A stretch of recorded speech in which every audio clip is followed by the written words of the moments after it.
What are you doing? I'm just packing for my vacation to Aruba this summer. Gotta make sure I have enough conditioner. You can't bring that Why not? because it's not 3 ounces. So, The TSA has regulations about it why? because it protects us from future terror. Can you give me more information about that? Yes.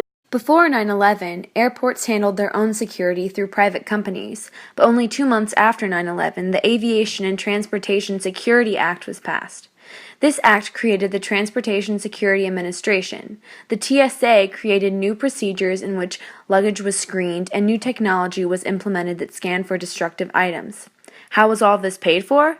Well, the TSA implemented a September 11th fee, which was added on to each ticket, allowing the TSA to collect $15 billion over a span of only 9 years.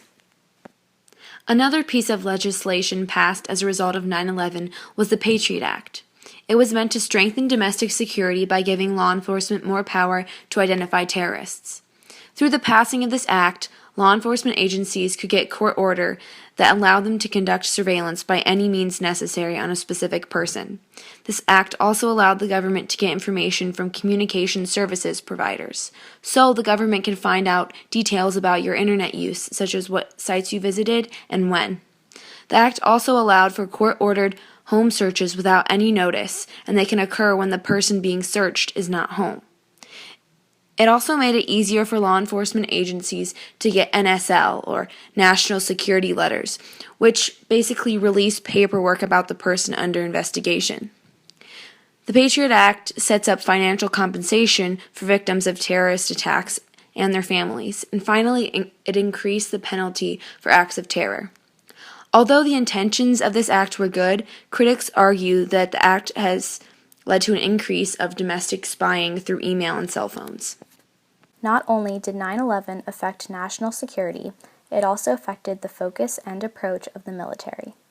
The War on Terror is different than any other war in history, as it cannot be won by solely military might, but must be fought using the power of diplomacy, economics, law enforcement, finances, information, intelligence, and military. Because of the complexity of the war, the CIA has written a 32-page national strategy for combating terrorism, which details every step the U.S. will take to fight back.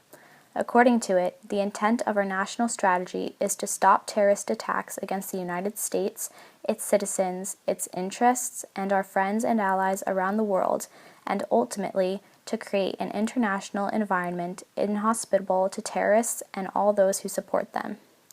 To put it briefly, the strategy entails defeating terrorist organizations by attacking their sanctuaries, leadership, material support, finances, and command, control, and communication, therefore disrupting their ability to plan and operate.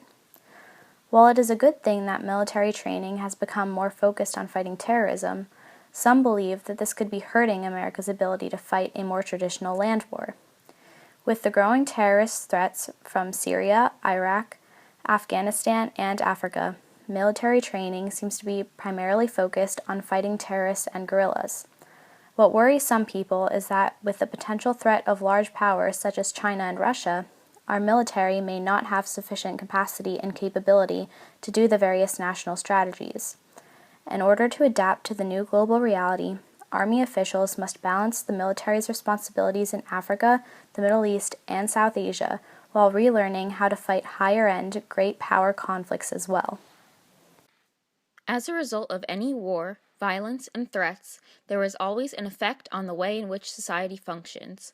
The War on Terror is no exception, as fear and prejudice have seized America after terrorist attacks on several occasions, including 9/11. It is obvious that this sudden attack, unlike ones the country had experienced before, would scare Americans, and in times of grief, a common coping strategy is blaming someone. Many have ignorantly seen Muslims in general as a scapegoat, as Al-Qaeda is comprised of Muslim extremists. This common misconception, however, has caused the social backdrop in America to spiral out of control. There is reason to be on alert, however, Muslims in general are not to blame.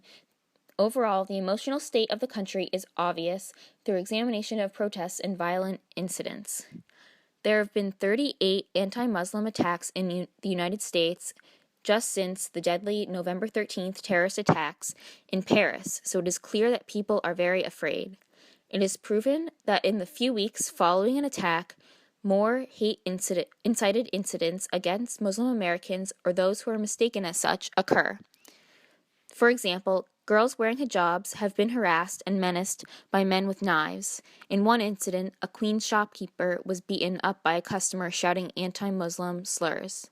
On another event, protesters spray-painted "Jesus is the way" on the Muslim center of Hawthorne. Similar vandalization occurred at the Sikh temple, in which it is clear that these vandals associate all Middle Easterns with terrorist groups, as they tagged racial slurs and profanity that reference ISIS on the walls of this building, even though Sikhism is unrelated to Islam.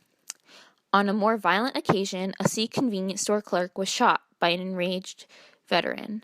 It is also common for Americans to protest or to exercise their First Amendment right to spread hatred against Muslims and to demand better security from the government.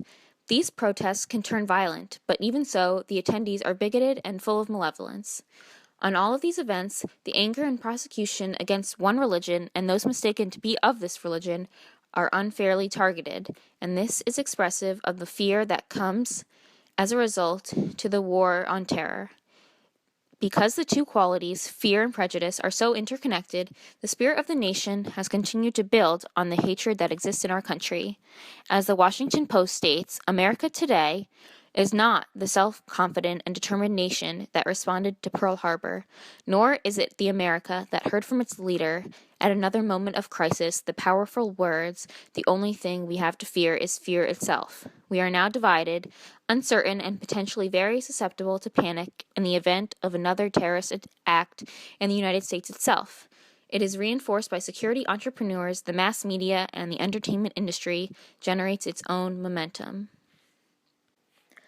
In conclusion, American citizens, the government, and the military have all shifted their focuses toward terrorism in a way that incites fear and relates this global issue.